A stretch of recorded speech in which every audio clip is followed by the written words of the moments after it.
नमः। इदं मैत्री संस्कृत संस्कृति प्रतिष्ठानं सम्प्रति वार्ताः श्रूयन्तां प्रवाचिका पूर्णिमा मुत्नाळ्।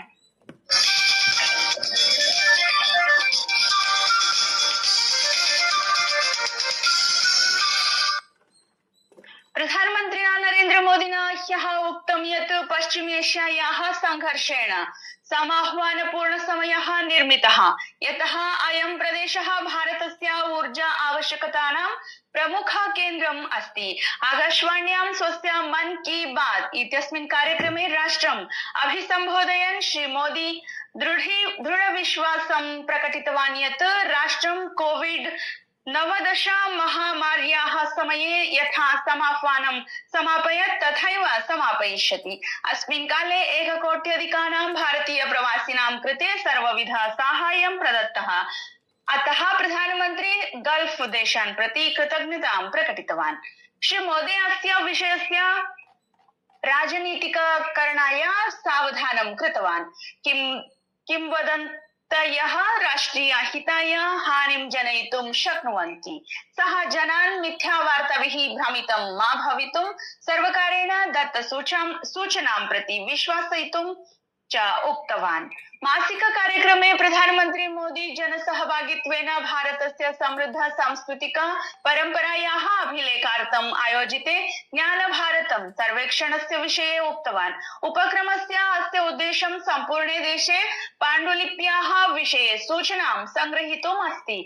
जून मासस्य मध्यभागपर्यन्तं सर्वेक्षणम् अनुवर्तते। सर्वेक्षणेन सर्वेभ्यः स्वस्य परम्परायाः विषये सूचितुं श्रीमोदी आग्रहम् अकरोत्। राष्ट्रनिर्माणक्षेत्रे यूनः समावेशयितुं माई भारतस्य भूमिकायाः प्रशंसां कुर्वन् प्रधानमन्त्री विभिन्नेषु उपक्रमेषु महती सहभागिता उद्घोषितवान्।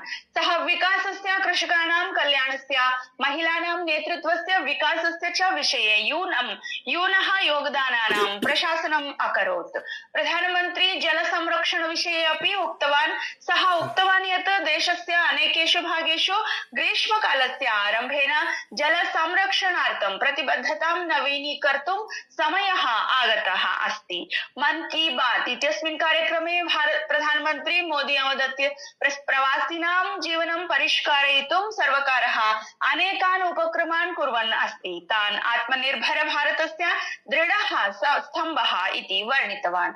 उत्तरप्रदेशस्य वाराणसी नगरे एकहोरायाम् 150,000 लक्षोऽपि अधिकाः वृक्षाः रोपिताः, येन गिन्निस् वर्ल्ड अभिलेखः निर्मितः इति उल्लिखितवान्। 20 विश्वचषक विजयः, जम्मू कश्मीरस्य प्रथमः रणजी ट्रोफी विजयः इत्यादीनां भारतस्य सद्यैव क्रीडा उपलब्धीनां प्रशंसां कुर्वन् प्रधानमन्त्री मोदी तेषां निरन्तर प्रयासस्य प्रतिभायाः च परिणामम् इति उक्तवान्।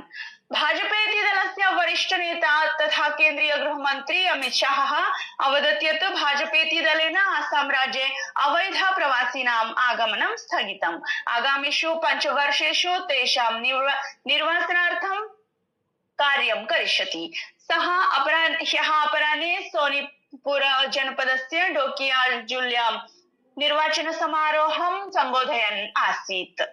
प्रदेशः तद् सामूहिक रूपेण विद्रोहात् मुक्तः अभवत्, येन अस्मिन् प्रदेशे शान्तेः नूतनाः अवसराणां च आगमनम् अभवत्।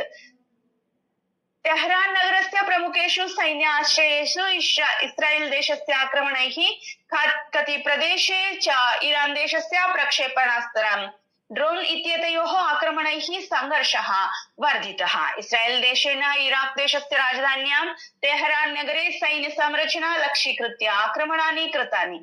इस्राएल देशस्य रक्षाबलैः सामाजिक माध्यमेन उक्तं यत् एतेषु आक्रमणेषु ईरान देशस्य आयुधभण्डाराणि तथा उत्पादनकेन्द्राणि लक्ष्यीकृतानि इति वार्ताः। धन्यवादाः।